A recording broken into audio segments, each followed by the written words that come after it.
I first met Mr. Maine. I still call him Mr. Maine. He was my 6th grade teacher, Vandenberg Elementary.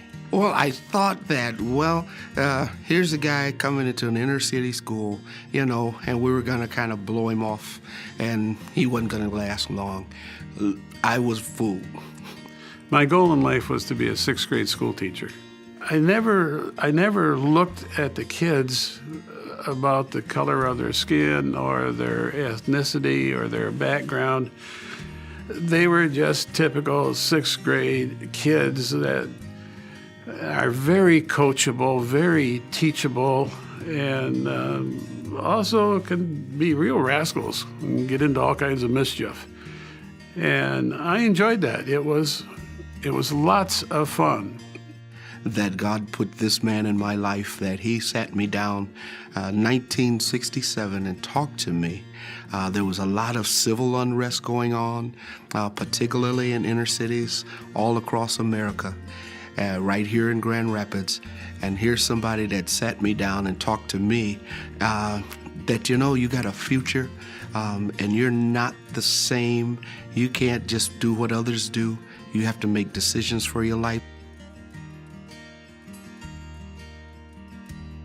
Davenport University was, his fingerprints were all over that as the chancellor. That he turned that around, and it became a great university for this community. And what's so funny is he was kicked out of school, and there he, I believe it was in college, and there he became the chancellor of a university. It's a great story. It is a great story. It's also a funny one in the fact that when he was hired, Peter Cook was on that board there, and the first day he gets hired, he says, you weren't our first choice. Okay, that's a great way to start a career, but as it ended up, it was their best choice. I believe at this time, and Don would know better, but there might have been 500 students at the university. When he left, there were over 25,000 students. It was the best move I made in my life to come back to Michigan and to have an opportunity to be a part of Davenport University with Don Maine and many of the other leaders. We won a number of prestigious academic awards. For me, that was a real highlight for us. Davenport, imagine that, Davenport. But the memories that we have, the ability to work with someone of his leadership style who really encourages, supports, who builds. And we knew that we were supported by an entrepreneur who really cared that the students succeeded first. Don Maine has been a major player in this community for a very, very long time. His fingerprints are all over any number of significant things that have happened in this community. He is probably the most positive person I know of in my life.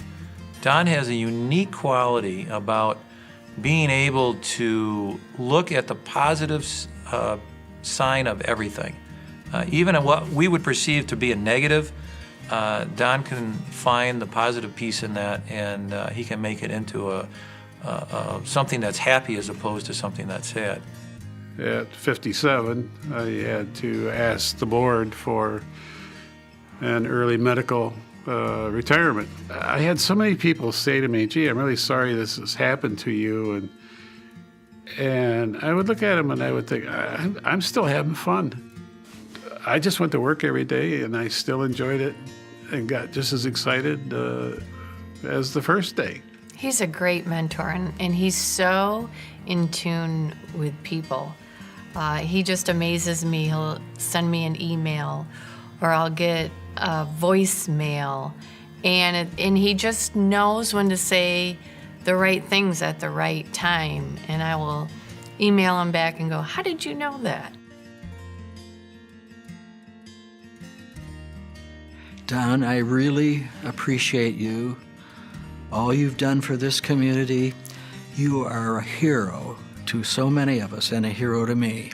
And I cannot say enough on behalf of a grateful community for all those lives you have affected, students, friends.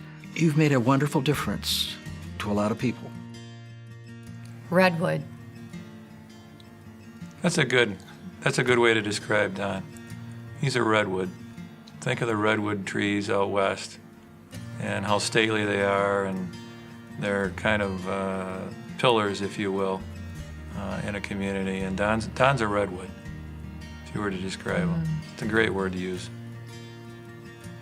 Thank you, Don, for sitting in the rain on the phone, listening to Dr. Phyllis Gilly as she talked to you about my background, and you saying when you went back to the office, hire that woman.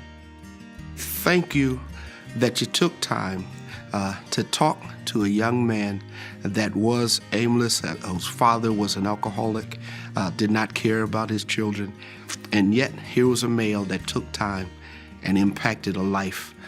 Your living has not been in vain. Anything that I think I've accomplished or have tried to accomplish thus far is because of you and my mother, and I thank God for you. Oh, Don, you remember the $10 that I loaned you? You haven't paid it back.